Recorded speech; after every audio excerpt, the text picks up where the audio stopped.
10 common mistakes in option trading. That is what this video is about. 10 common mistakes in option trading that I have seen in one way or another since 2007 when I took my first option trading course. If you would like some help at overcoming some of these mistakes and speeding up your progress in options trading, then at the end of this video, I've got some good news for you. So wait to the end of this video. You're going to get that good news about how I can help you speed things up, because this channel is all about option trading, and because options are a derivative of the stock market, it's also about the stock market. And if you like the stock market, and if you are interested in option trading, then consider clicky on that subscribe button. You're going to get the freebie at the end if you so choose. And now we're going to get into 10 common mistakes in option trading. The first one we're going to talk about, number 10, on our countdown down to number 1, is thinking that trading stock options is risky. This is number 10 because I think this is the biggest, most common one. People think it's risky. Actually, what is risky is lack of education, lack of experience, and lack of training. Those are the things that are risky. You know, if you think about a car, is driving a car risky? Depends who's driving it, right? But if I look out my window right now, I see hundreds and hundreds and hundreds of cars passing by here every day with no problem. So it depends on your level of education of using the thing that you're looking at. So thinking that trading stock options are risky is a mistake. What you really need to be focused on is that lack of education, lack of training, and lack of experience. That's what's risky. What's another one? Not getting started. It's pretty obvious, right? If you don't get started, you're not going to go anywhere. Quickly following up not getting started is quitting. A lot of people, they just don't stick it out. As I mentioned, I took my first options trading course in 2007. To be quite honest with you, I really had no clue what was going on. In fact, one of my friends asked me, he's like, "Brent, what did you learn?" And I said, "You can make a lot of money in options." That's the only thing I got out of it. Everything went over my head. I just remember some terms and I remember the course, but none of it really had any meaning to me. Now, if I would have got confused and I would have quit, you know, I wouldn't be here with you today, but more importantly, I want to be making money in the market. You know, from that time ago, I'm in a completely different situation. So if I would have quit at some point before I started making money, you know, obviously that would have been a huge mistake. But speaking of quitting, if you feel like quitting this video, then click this link right here and you can just get into how you can consistently generate income trading options if you want. Or pause this video, watch that one, and then come back. Because like I said, I got some freebies at the end and you should know these different things that can hinder you. Let's get into the next one. Not paper trading. It's number 7. It is a huge mistake. So a lot of times when I've taken different courses or I'm talking to people about it, sooner or later someone brings up, paper trading, you know, it's not worth your time. There's no emotion in it. Well, that's really interesting that when it comes to the stock market, when it comes to the options market, that all of a sudden we have this virtual place to learn, but it gets poo-pooed because there's no emotion. So let's take that idea and let's put it into another context. Let's say you want to learn how to box, kickbox or something. You go down to the gym. It's your first day. And then your coach tells you, hit this bag. Are you going to tell the coach, "Nah, I'm not going to hit the bag. Just let me fight you. You know, there's no emotion in hitting the bag. Just give me the real thing. Give me the emotion." Is that what you're going to tell him? You gonna get your clock clean by the coach, or are you gonna punch the bag for a little while? And then when you get done punching the bag, maybe you move into sparring. Maybe somebody around your level, you put headgear on, mouthpiece, get the gloves on, and you guys duke it out with each other. What are you going to do again? You're going to tell the coach, no, that's for wimps. I'm not going to do that. There's no emotion. I need the emotion. I want the real thing. So you think that the way to learn how to be a good kickboxer is to go down to the local bar and just start brawling with people? I mean, come on. That's a way that's a way to get hurt pretty quickly or end up in jail, right? Or a combination of the two. Same thing with just jumping into the market without paper trading. It's a way to lose really quickly. So put it into context, right? There's all these different scenarios that we see outside in society. Pilots, virtual trading, virtual training. Firefighters doing simulated drills, the military doing simulated drills. I'm sure like doctors, if you go take a CPR course, they don't have you like choking somebody out until they're passed out so you can do CPR on them. No, they got you doing it on a dummy. So look, when people tell you some crazy stuff about paper trading's no good, let it go in one ear, out the other. You don't have to explain anything. Just get yourself a paper trading account if you don't have one and start using it. Another mistake, buying options before learning to sell options. For whatever reason, the whole option trading industry, education industry, is set up, and it's like the basic strategy that you learn. The first strategy that's taught is buying a call and then maybe buying a put. The reason why this is a mistake is this is a low probability trade, right? If you're a beginner and you don't know how to choose direction of a stock, then what good is buying an option going to be? Because the way you're profitable with buying an option is you pick the right direction. Buying an option is a directional strategy. And if you don't know how to accurately predict direction, you're going to lose money. It's something like 80% of options expire worthless. So if you're buying an option and you're a beginner, you got maybe a 20% chance of making money.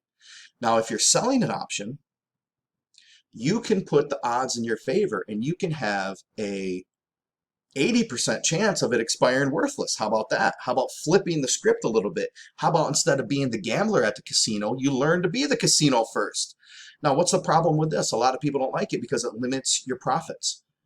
But we're in a situation where if you're a beginner, what's wrong with making a little bit of profit and patting yourself on the back and saying, job well done? Versus, can you see anything right about losing a bunch of money? Then you might fall victim to that quitting, right? So buying options before learning how to sell options, that's a mistake that I see people doing. Another mistake, having too large of a stock watch list. And this is really important for beginners because there's two things. One, there's there's some commonality to stocks and the way they move and things like this, that you can look at a variety of stocks and you'll notice similarities, but there's also some uniqueness. And the way it was originally explained to me that really clicked and got me to understand, oh yeah, let me narrow down what I'm watching, was one of my first consistent mentors back in 2012. He was talking about surfing, and if you surf in one spot often, you start really learning that particular area. You learn kind of how the waves break. You learn about what time of the day it's high tide or low tide. You learn where the different reef is, and you're learning all these different things, where the water flows out. There's all these little nuances that you learn because you're in that same spot all the time. But if you're constantly every day surfing a different spot, yeah, there's some similarities of surfing that you learn, but you don't learn those little nuances. And as a beginner, we want to put the odds of success in our favor. So you stick with one stock, maybe for the first 30 days, maybe for 90 days, whatever you feel like. And then maybe you add another one. But if you have a small, like 1 to 3, maybe 5 at the most, 5, like 1 to 3 stocks that you're watching as a beginner, you're really going to start learning really well on what's happening. And then as time goes on, you can potentially watch a lot more and have a better understanding. Or maybe you'll like just having a small watch list. What's the next mistake that I see people doing? Not realizing who you're trading against. It's number 4. The on the countdown, the 4th one. Not realizing who you're trading against. Have you heard of Warren Buffett? You probably have. Do you realize he's trading in the same stock market you are? How about Ray Dalio? Have you heard of him, of Bridgewater? He's trading in the same stock market you are. All these people that you've heard of, they're trading in the same market you have. You think that because you watched their interview and they gave you some words of wisdom, you think they're not going to take your money? They don't know you. You don't even know them. You don't know who you're trading against. How about hedge funds? Have you heard of those? Pension funds. How about everybody on Wall Street? How about anyone that's been doing this for a long time? You are trading against the best of the best, the worst of the best, and everything in between.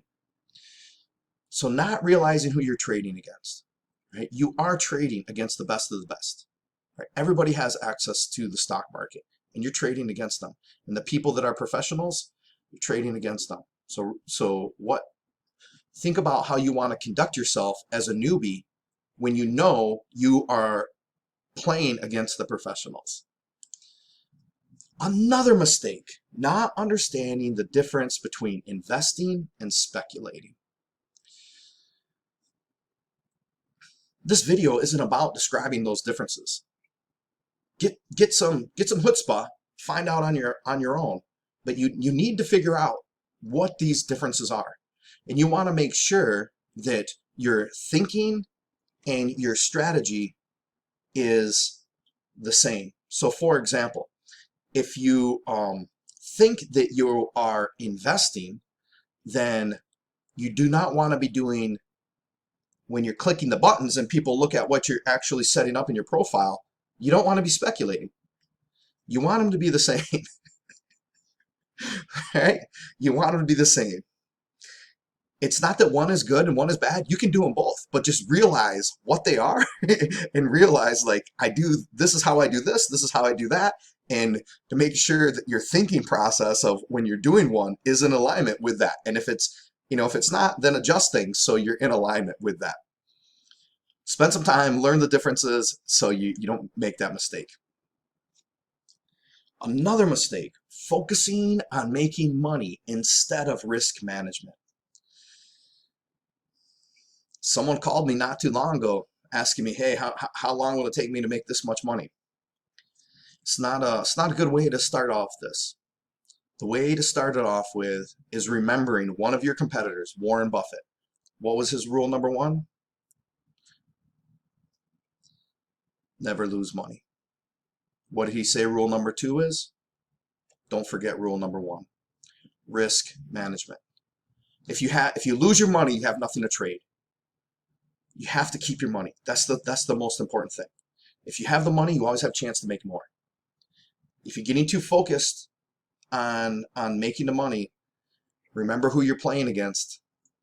You're playing against the pros. So if you get sloppy, your money might disappear. Focus on risk management. And the final mistake we're going to talk about: failing to learn fundamentals that allow the development of more advanced skills. In a way, some of these have been kind of overlapping, sort of like different way of saying the same thing, but it really all boils down to this.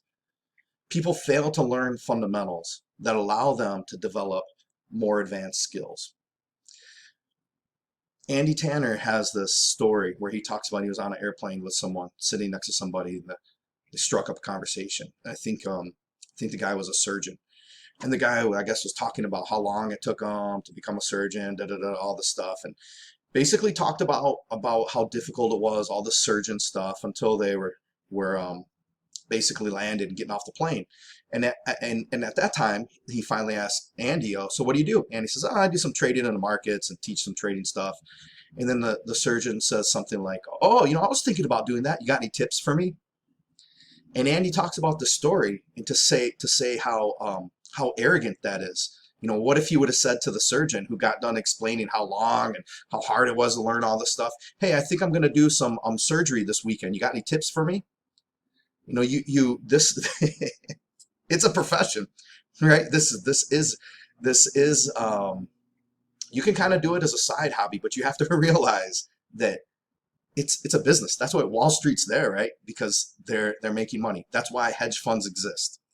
That's why people professionally trade. It's a profession. So just like if you were going to be boxing, you're going to learn the fundamentals, then you move on to more advanced things. Just like if you're going to be a pilot, you learn the fundamentals, you move on to more advanced things.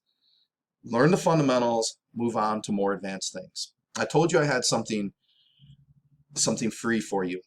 Going to help you learn these fundamentals, going to help you move on to more advanced things. Go to eyeofsuccess.com. There's a link in the description below. Two things will happen. There's things you can download. The newest thing I have that you can download is a guide to help you select stocks to sell cash secured put options on. If you don't know how to sell cash secured put options, you can go back to about 3 minutes and 30 seconds on this video. Watch that link, watch that next video, or there'll also be a link at the end of this that might even be popping up right now. You can watch the video there.